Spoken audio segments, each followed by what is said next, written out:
Bismillahirrahmanirrahim. Assalamualaikum warahmatullahi wabarakatuh. Alhamdulillahi rabbil alamin. Wassalatu wassalamu ala asyrafil anbiya'i wal mursalin wa ala alihi wa ashabihi ajma'in wa ba'd. Ikhwani rahimakumullah. Alhamdulillah kita tetap harus terus bersyukur bahwa Allah masih memberikan kepada kita kesempatan terbaiknya untuk meneruskan Ramadan kita. Mudah-mudahan dengan Ramadan ini kita bisa menyelesaikannya dengan sebaik-baiknya. Amin. Jamaah dan ikhwan sekalian, kita lanjutkan kajian kita. Kali ini kita akan berkonsentrasi pada bagaimana bisa menyelesaikan 10 hari yang terakhir itu dengan nilai terbaik, seoptimal dan semaksimal yang kita bisa lakukan. Kali ini akan kita sampaikan poin pertama, yaitu tentang iktikaf. Iktikaf itu apa? Ada disebutkan di dalam kitab namanya Al-Fiqh Al-Muyassar ala dhaw'il kitabi was sunnah. Di sana dikatakan al-i'tikafu fil lughati, i'tikaf dalam pengertian bahasa adalah luzumus syai' wa habsun nafsi alaihi. Iktikaf dalam pengertian bahasa adalah menetapkan sesuatu atau menjadikan sesuatu bertetap atau tidak bergerak. Jadi i'takafa itu artinya diam, berdiam, bertempat tinggal, menetapkan sesuatu untuk tidak bergerak. Apa yang kita tetapkan untuk tidak bergerak? Yang kita tetapkan adalah diri kita sendiri ini. Lalu apa? Wahabsun nafsi alaihi, dan menahan atau memenjarakan diri padanya. Sehingga yang dalam pengertian yang sangat mudah bahwa iktikaf itu artinya berdiam diri, tidak bergerak, tidak pergi, dan memenjarakan diri di situ. Jadi orang yang beriktikaf di masjid secara bahasa adalah orang yang memenjarakan dirinya tetap berada di masjid dalam keadaan apapun, sehingga diperoleh sesuatu dari apa yang dia maksudkan. Nah, maka kemudian diperkuat dengan pengertian syariatnya. Wa fish syar'i, adapun di dalam pengertian syariat, iktikaf itu adalah luzumul muslimil mumayyiz masjidan.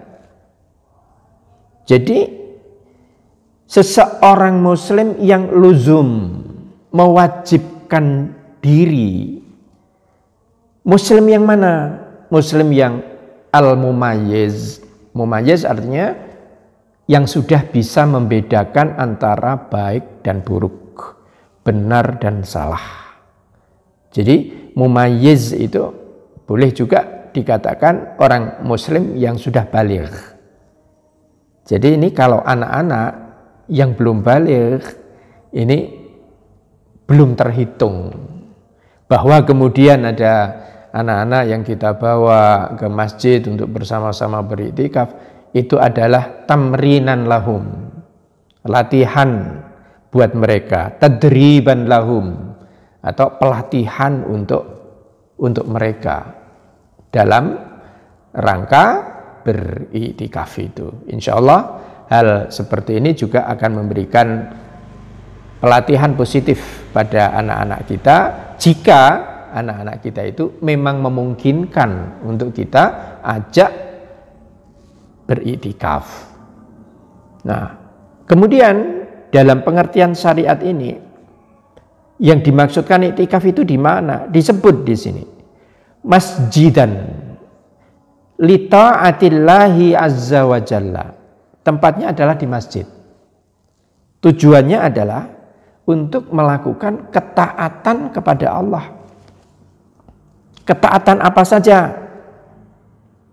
Banyak ragam di situ. Misalnya menunaikan sholat-sholat sunnah, memperbanyak sholat-sholat sunnah.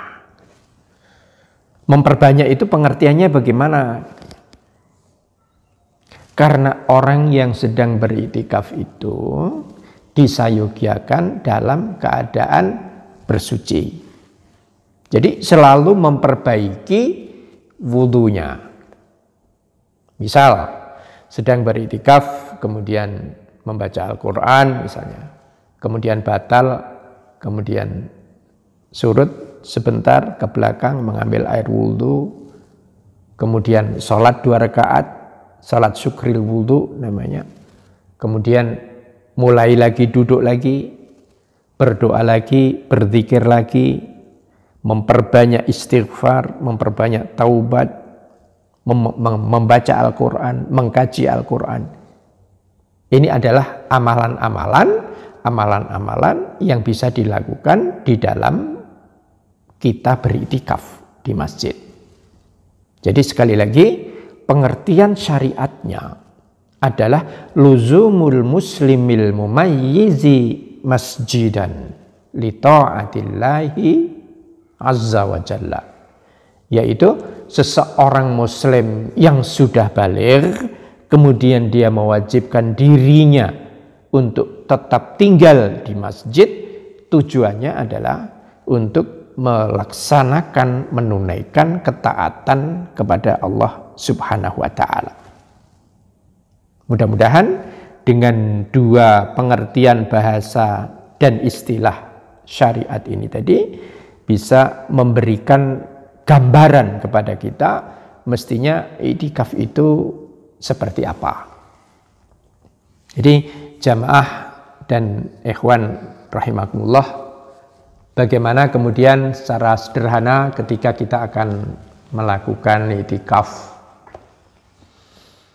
Yang pertama tentu seperti pada kajian yang lalu, Rasulullah Shallallahu Alaihi Wasallam memasuki masjid ketika hendak beriktikaf adalah pada tanggal 20 malam 21. Waktunya adalah subuh. Jadi pada waktu subuh, sesudah sholat subuh baru kemudian masuk masjid.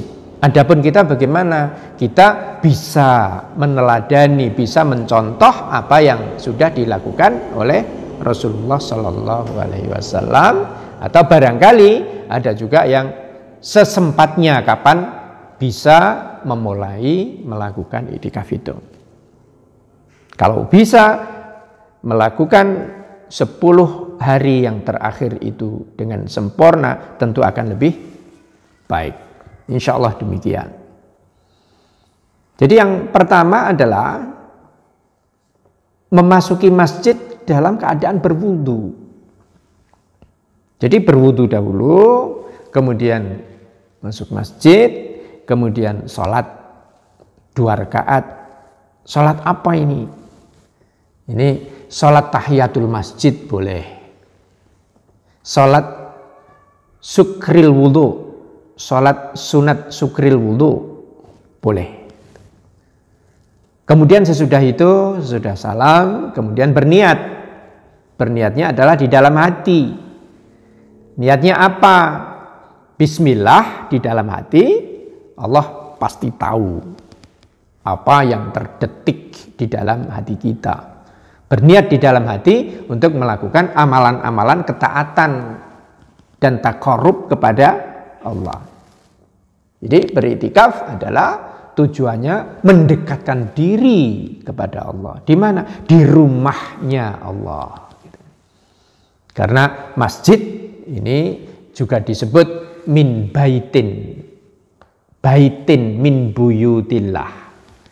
Jadi masjid itu disebutkan di dalam hadis Rasulullah Sallallahu Alaihi Wasallam sebagai baitan min buyutillah, adalah rumah dari rumah-rumah Allah. Maka bertakarub kemudian melakukan ketaatan 10 hari yang terakhir, ini Rasulullah Sallallahu Alaihi Wasallam melakukannya di masjid.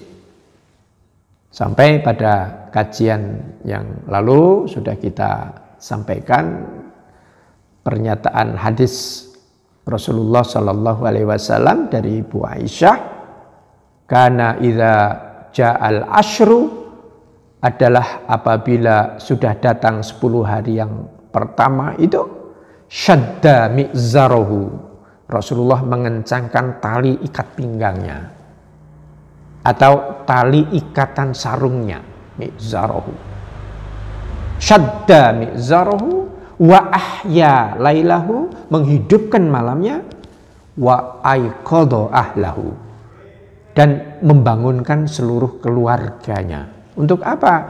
Untuk beriktikaf, bertakarub, penuh konsentrasi 10 hari yang terakhir itu betul-betul dipersembahkan untuk Allah Subhanahu wa ta'ala.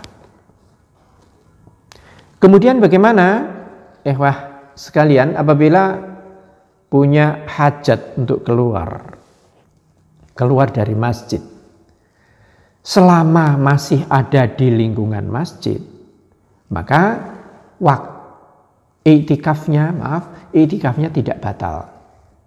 Maka kemudian ada upaya sekarang ini masjid-masjid yang memang didesain untuk dilakukan itikaf di dalamnya.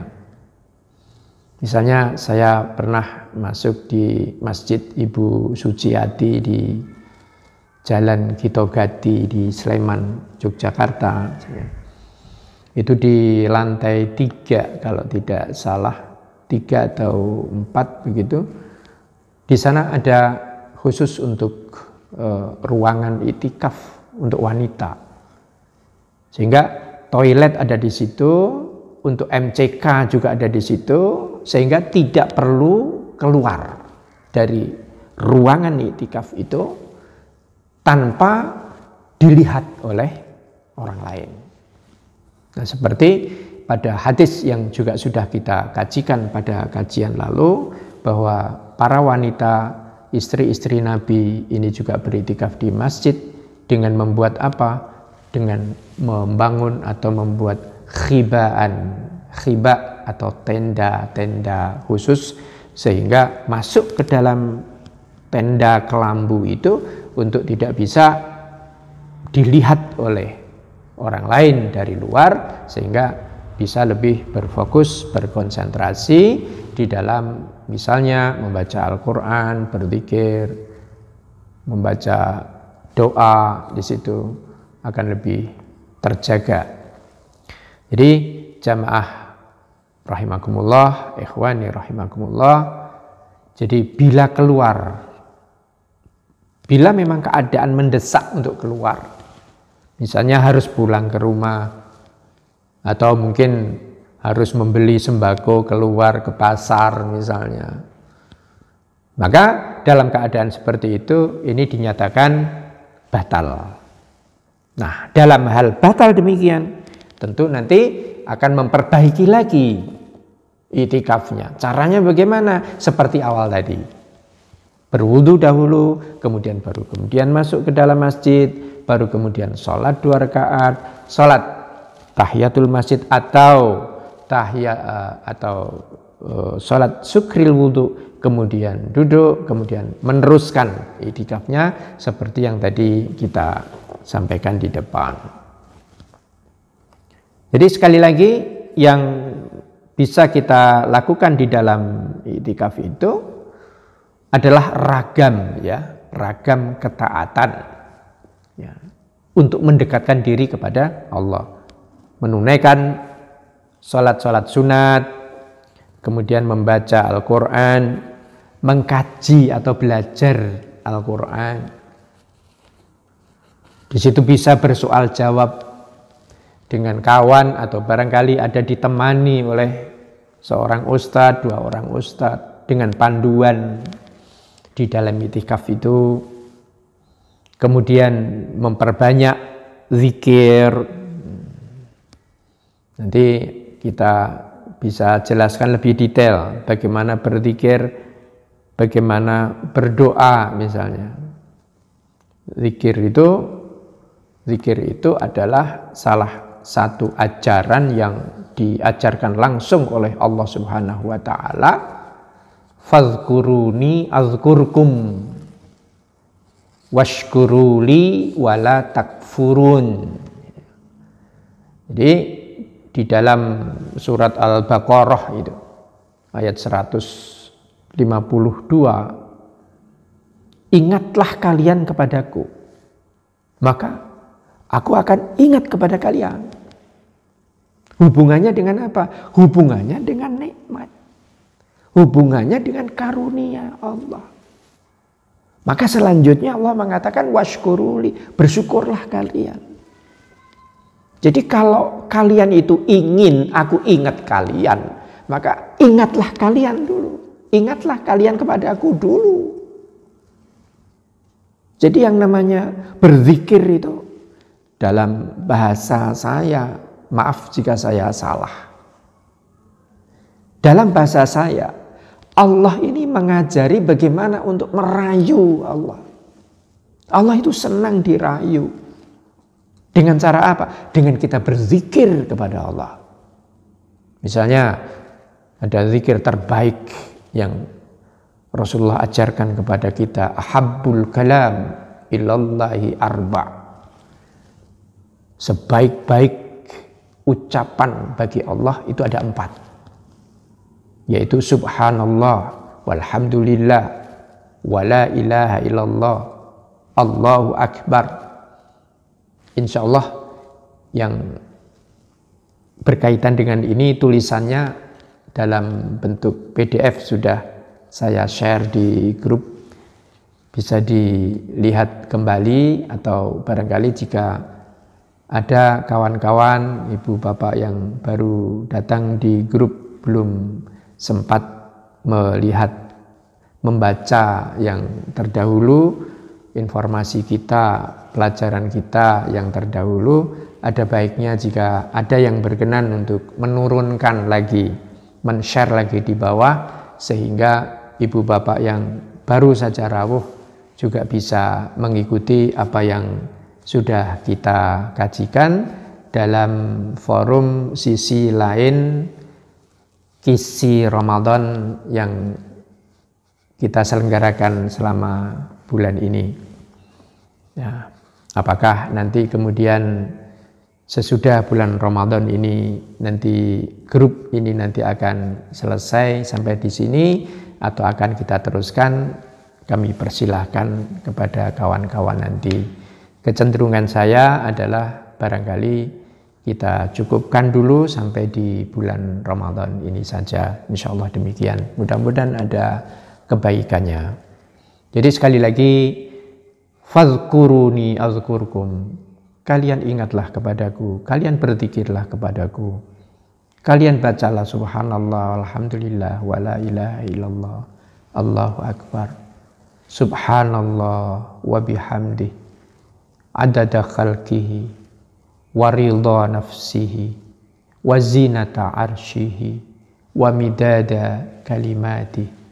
Ini adalah zikir yang diajarkan oleh Rasulullah sallallahu alaihi wasallam kepada Ibu Juwairiyah, yang beliau juga istri dari beliau yang juga sangat beliau kasihi. Jadi berzikir nanti ada khusus sesi sendiri barangkali nanti tentang bagaimana zikir itu, sehingga kita bisa akan lebih efektif lagi di dalam memaknai, memantapkan hati di dalam ketika kita berzikir kepada Allah. Jadi berzikir kepada Allah bagi saya sama dengan orang merayu Allah. Maka orang yang sholat itu sebenarnya dalam rangka apa? Dalam rangka merayu Allah. Karena sebaik-baik zikir adalah sholat. Antara lain itu nanti akan kita kajikan lebih khusus lagi. Jadi jamaah rahimakumullah, ikhwan sekalian, apa yang kita bisa lakukan di dalam bulan Ramadan 10 hari terakhir ini? Antara lain adalah memperbanyak sholat sunat, membaca Al-Quran, mengkaji Al-Quran, bertanya jawab tentang isi Al-Quran, bagaimana belajar mengenai hadis Nabi. Barangkali 10 hari ini kita akan menyelesaikan satu bab tersendiri di dalam bab-bab hadis misalnya. Bisa saja misalnya hadis tentang muamalah. Bagaimana muamalah kita, bagaimana berbisnis boleh. Hadis-hadis tentang zakat, hadis-hadis tentang adab, hadis-hadis tentang toharoh misalnya akan kita kajikan selama bulan Ramadan ini, utamanya 10 hari yang terakhir ini. Insya Allah ini termasuk amalan-amalan yang baik. Kemudian memperbanyak zikir, memperbanyak istighfar. Kita tentu harus hafal itu Sayyidul Istighfar misalnya. Kemudian memperbanyak taubat, bacaan-bacaan taubat, memperbanyak doa. Kemudian jangan lupa juga bersedekah. Nah, bagaimana hitung-hitungannya? Hitung-hitungannya itu nanti coba nanti kita akan sampaikan lagi pada kajian yang berikutnya. Jadi jamaah rahimakumullah, itu apabila kita bisa melakukannya di masjid. Akan tetapi jika keadaan memang memaksa sehingga ke masjid ini tidak bisa, benar-benar tidak bisa. Untuk apa? Untuk menjaga supaya tidak ada penyebaran virus COVID-19 misalnya. Maka bagaimana? Allah Subhanahu wa taala sudah mengajarkan kepada kita, fattaqullaha mastata'tum. Bertakwalah kalian menurut yang kalian mampu.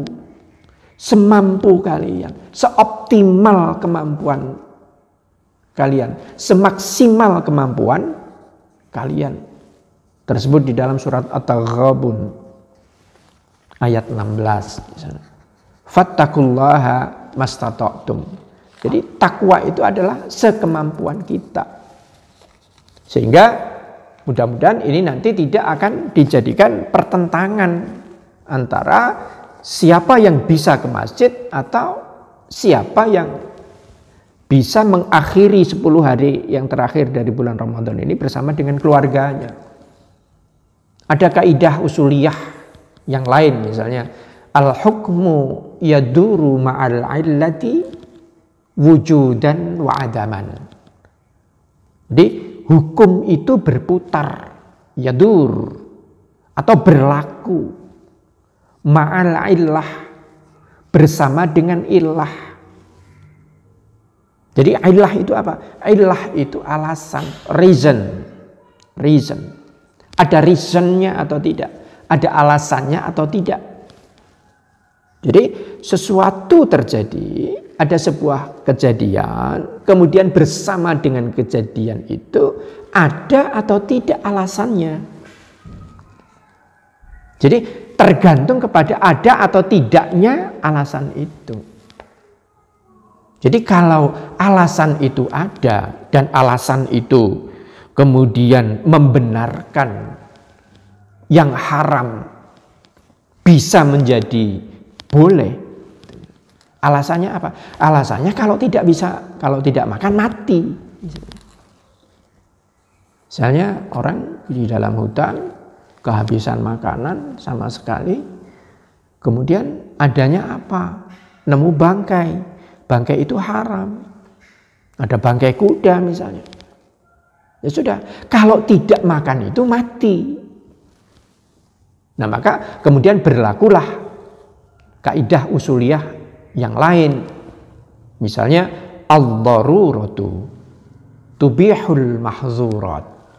Jadi yang darurat itu, kedaruratan itu bisa memubahkan, membolehkan larangan-larangan yang berlaku.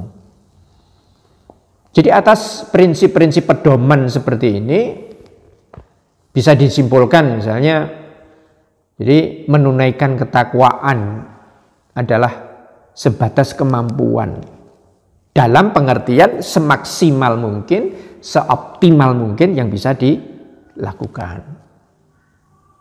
Kemudian kesimpulan berikutnya misalnya, hukum asal itu bisa berubah. Karena apa? Karena ada atau tidak adanya alasan yang kuat. Maka tergantung cara pandang kita sekarang. Apakah COVID-19 ini diyakini benar akan sedemikian hebohnya gitu ya. Kalau kita keluar dari rumah ini betul-betul bahaya.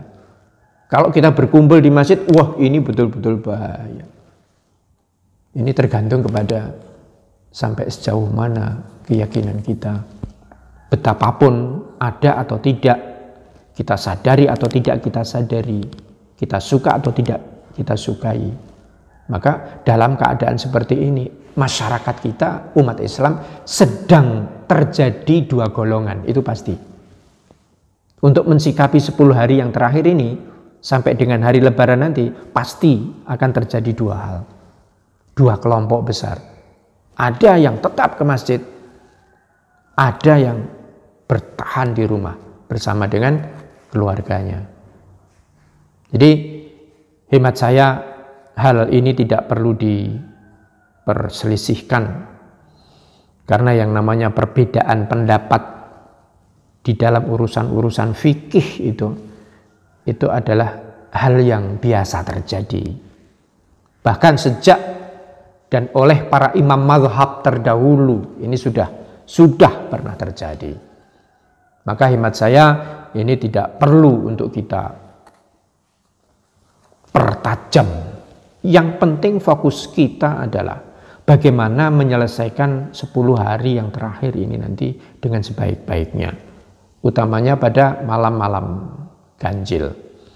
Bagaimana nanti hitung-hitungan Lailatul Qadar, bagaimana itu nanti perubahan takdir, kira-kira apa yang akan bisa kita dapatkan, insya Allah bisa kita lanjutkan nanti kajian kita, yang mohon maaf dengan keterbatasan pandangan saya, perkenankan saya mengajak ikhwah sekalian, sekali lagi kita tidak perlu untuk memperuncing perbedaan ini.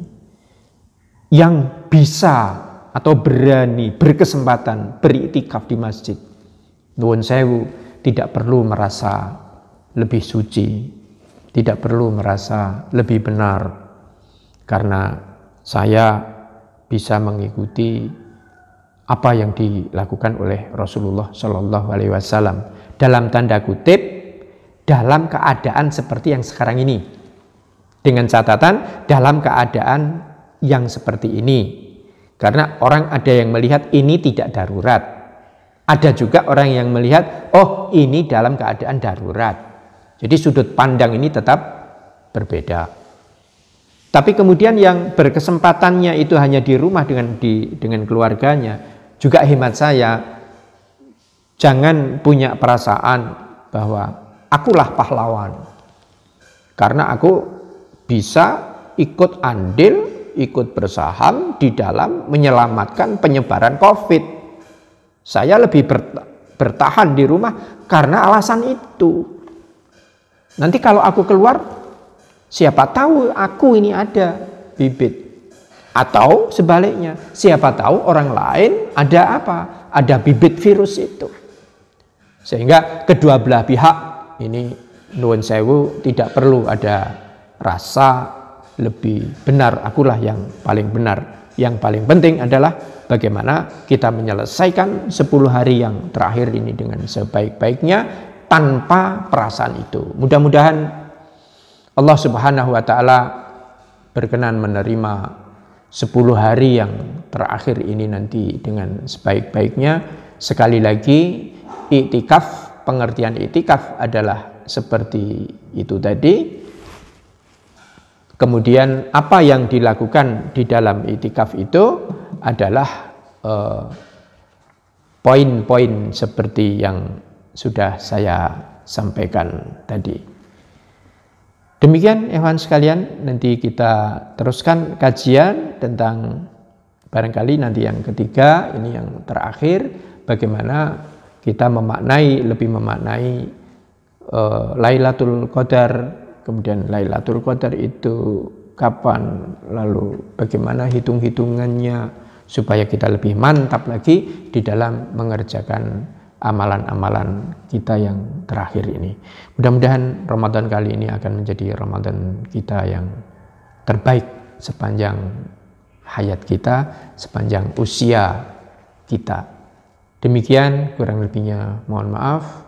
Barakallahu li walakum, subhanakallahumma wa bihamdika, asyhadu an la ilaha illa anta, astaghfiruka wa atubu ilaik. Walhamdulillahi rabbil alamin. Wassalamualaikum warahmatullahi wabarakatuh.